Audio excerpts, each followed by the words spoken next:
ജമാഅത്തെ ഇസ്ലാമി വിവാദ പരാമർശത്തിൽ AK ബാലനെ തള്ളാതെ CPIM. ചോദ്യങ്ങളിൽ നിന്ന് സംസ്ഥാന സെക്രട്ടറി MV ഗോവിന്ദൻ ഒഴിഞ്ഞുമാറി.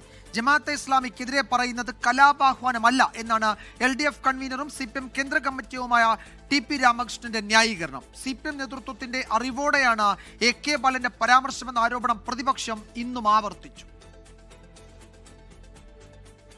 UDF അധികാരത്തിലെത്തിയാൽ ആഭ്യന്തര വകുപ്പ് ജമാഅത്തെ ഇസ്ലാമി കൈകാര്യം ചെയ്യുമെന്നും അതോടെ പല മാറാടുകൾ ആവർത്തിക്കുമെന്ന AK ബാലന്റെ പരാമർശമാണ് വിവാദങ്ങൾ ആളിക്കത്തിച്ചത്.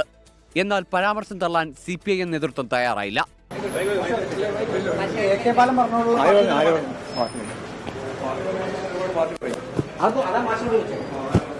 AK ബാലന് പിന്തുണയുമായി LDF കൺവീനറും CPIM കേന്ദ്ര കമ്മിറ്റി അംഗവുമായ TP രാമകൃഷ്ണൻ രംഗത്തെത്തി.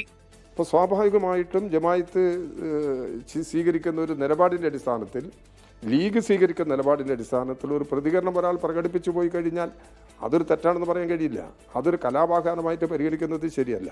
പരാമർശം സംബന്ധിച്ച ചോദ്യത്തിന് CPIM പോളിറ്റ് ബ്യൂറോ അംഗം A വിജയരാഘവന്റെ പ്രതികരണം ഇങ്ങനെ: UDF അധികാരത്തിൽ വരില്ലെന്നേ, പിന്നെ ആ പ്രശ്നം അവസാനിച്ചേ. നിങ്ങളുടെ ആകാംക്ഷ എന്താ വെച്ചാല് അങ്ങനെ പറഞ്ഞിട്ടുണ്ടാവുന്ന ഭാവിയിൽ വലിയ പ്രശ്നമൊക്കെ അല്ലേ.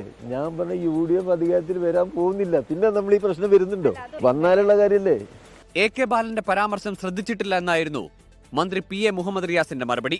എന്നാൽ CPIM നേതൃത്വത്തിന്റെ അറിവോടെയാണ് AK ബാലന്റെ പരാമർശമെന്ന വാദം ആവർത്തിക്കുകയാണ് പ്രതിപക്ഷം. വിവാദ പരാമർശത്തിൽ കൂടുതൽ പ്രതികരണത്തിനില്ലെന്നാണ് AK ബാലന്റെ നിലപാട്. 24 തിരുവനന്തപുരം.